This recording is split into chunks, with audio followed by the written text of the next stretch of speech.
Hello and welcome to TTV News broadcast on TayNin radio and television station with some latest events in TayNin province. And now we come into details.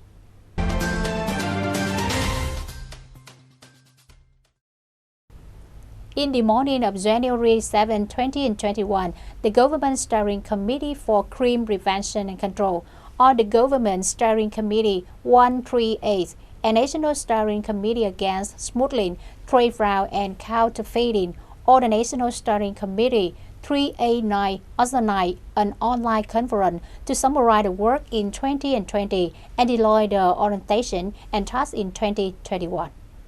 Mr. Trung Hoa Bình, Standing Deputy Prime Minister of the Government, Head of Government Steering Committee 138 and National Steering Committee 389, chaired the conference. Mr. Dương Văn Thắng, Vice Chairman of the Provincial Appeals Committee, chaired the conference at the Bridgeport.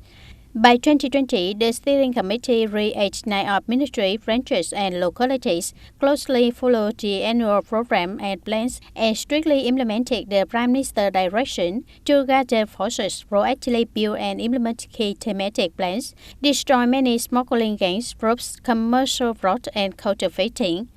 Particularly in TayNin, by 2020, the Provincial Functional Forces and the Steering Committee 389 of districts, towns and cities detected and arrested many infringing goods. Speaking at the meeting, Mr. Trung Hoa Bình requested ministries, branches and localities to continue to thoroughly grasp and effectively implement the directives of Government, Prime Minister, Government Steering Committee 138 and National Steering Committee 389. It is determined to be an important regular political task, giving prominence to the tasks of the leaders. It is suggested that branches and localities need to strengthen the inspection and examination of public service, resolutely strictly deal with carriers and party members, tolerating, colluding, compromising, or sitting on lack of responsibility for criminals to operate.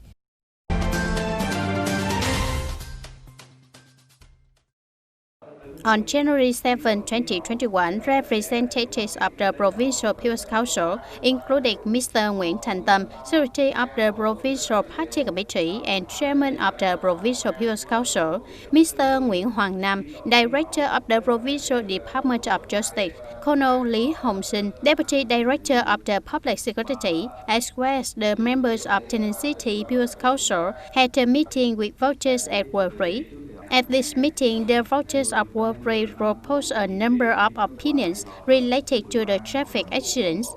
They suggested the functional sector to install traffic lights to ensure traffic safety, the situation of trade encroaching on the roadside in alleys, affecting the movement of people in the area of Ward 3 market, measures to handle black-rated, leaflet spreading in alleys. Voters also proposed to soon open some alleys so that people can travel more conveniently. Mr. Phạm Trung Chánh, Chairman of the City Appeals Committee, informed that the city is currently submitting to a competent authority to recognize TayNinhTV as a second-class city. Ladies and gentlemen, in these days, while we are implementing the plans for the new year, preparing to celebrate the Lunar New Year, on the border, the force of border guard, the military command, the public security, and the militia is seriously stationing on day and night at the post, patrolling the trail to prevent illegal entry for the COVID-19 pandemic prevention and control. Then, let's follow the reportage, blocking trains and opening way, reported by Phương Nguyệt, Vũ Đông, Tấn Nghĩa. At this time, TayNin province has still well controlled the epidemic situation. However, at the end of the year, the demand of returning the country of citizens in the border areas is very great, so the border control, prevention of illegal border crossing have been raised to a higher level by the Provincial Steering Committee for Disease Prevention and Control. Especially the days before after Tet holiday, it is forecasted that the borderline of Tay Ninh province is a key point in preventing illegal entry. This is a great risk of infection in the community, so despite there are difficulties in localities, we need to share with each other, determined to be tightly blocked with synchronous, comprehensive, multi-layered solutions. The Provincial People's Committee has directed many times about this issue. Not only the border guard, the police, the military, but also the political system and people of the border areas to join. Since the outbreak of epidemic, Tay Ninh has isolated more than 10,000 people. Currently, 50 to 100 people pass by at mobile border gate every day. It also means that each person must be isolated according to regulations. It is forecasted that this number will increase when the Lunar New Year is coming.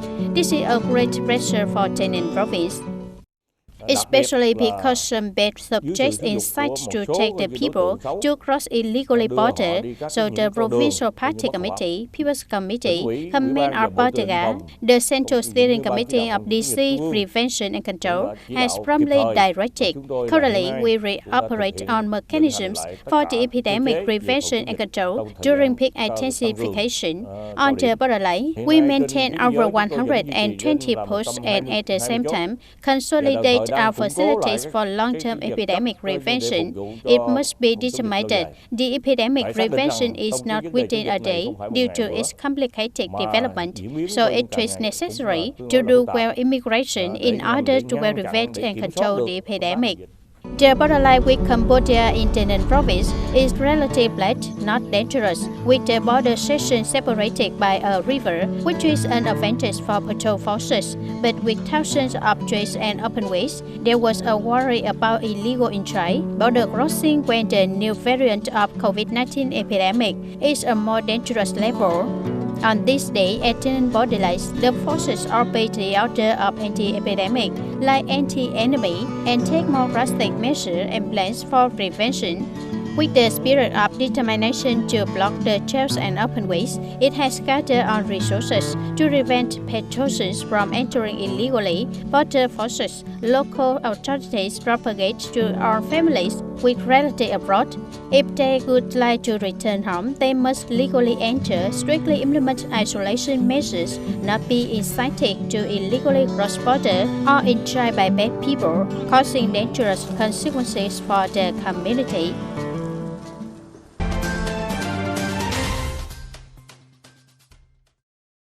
At about 18 on January 6, 2021, in a rubber garden in the 4 hamlet, Tân Đông Camille, Tân Hà Camille Police, Tân Dầu District, arrested 2 subjects, including Lim Dim born in 2000 and Mondaro born in 2003, living in the 4 hamlet, Tân Đông Camille, using a motorbike to carry 5 people to Cambodia. Through the initial interrogatory, the subjects admitted that they intended to work at the casino through recruitment information on social networks. Meanwhile, the subjects Lim Dim and Mondaro admitted that they have been hired to take 5 people to cross the border area to Cambodia to work by day rent with the cost of 100,000 Vietnam dong for each. Currently, the case has been handed over to Tân Dầu District Police for handling and settlement in accordance with the law. Over the past year, with the ardent and creative spirit, many young union members in Tay Ninh province have rapidly built up effective economic development models, providing stable income for many families, contributing to building a new style rural area in localities. One of the typical young men who are there to think and act is Mr. Trịnh Văn Cầu, living in Hội Thắng Hamlet, Tân Hiệp Commune, Tân Châu District. Despite 3 years working in Japan, Mr. Trịnh Văn Cầu was always thinking about what to do after returning home. Being descended from a farming family, Mr. Cầu oriented himself to find agricultural production models for economic development after returning home. Through research on the internet, he saw that there have been a number of black Termitomyces hemp farms in TayNinhTV province, bringing about very high economic efficiency. Therefore, in February 2020, after returning Vietnam, Mr. Cầu took time to learn more about the black Termitomyces hemp and started to open a trial farm. It brought very good results after only a short time. After the first harvest, I saw its ability. If we manage the disease well, our monthly income is quite good. The disease rate at my mushroom farm was about 15% of the total number of embryos. But due to its very high economic value, the average monthly income is about 20 to 25 million Vietnam dong per one mushroom farm with an area of 50 square meters with about 5,000 embryos. From the initial economic efficiency, Mr. Cầu boldly opened the second mushroom farm. In order to have Mr. Cầu develop and expand the mushroom growing model, the Provincial Youth Union has examined his documents, creating favorable conditions for him to approach startup support capital with the amount of 150 million Vietnam dong. The startup movement of youth movement has been established for a long time, but in our province, we just started from around 2015 to 2017. Up to September of 2020, at the provincial level, we have supported 12 projects with a total amount of more than 1.1 billion Vietnam dong. Some projects that we temporarily consider to be success, expanding projects of Miss Lambi Le Stormatic Breeding Farm in Phu Chi, Kham Mueang, or Mr. Cầu Black Termitomyces Heim in Tân Châu District. We are currently working with the Department of Agriculture and Rural Development to assist young people more in technical aspects, and then we'll build our CLP-based products for them in the localities. Post-harvested black Termitomyces hemp has a disadvantage is that it does not last for long. It left in a cold environment. It also takes about 5 days. For a long time, black Termitomyces hemp farms in TayNinhTV will sell fresh mushrooms in the course of the day. However, for Mr. Cầu, when he started his career, he found his own direction. Instead of selling fresh mushrooms, he invested in a dryer system and used a vacuum machine for packaging. After being dried, they will have a longer storage time, which can last up to several months. Currently, due to the small number of growers, while the consumption market is quite large, Mr. Cầu products after harvest will be ordered to portray on production by restaurants, hotels, and supermarkets. The production model of Mr. Trịnh Văn Cầu has contributed to improve his family income. Besides, this model also brings many prospects to replicate and develop into a typical product of one company, one product in the coming time. That's all for today's news. Thank you for being with us, and goodbye for now.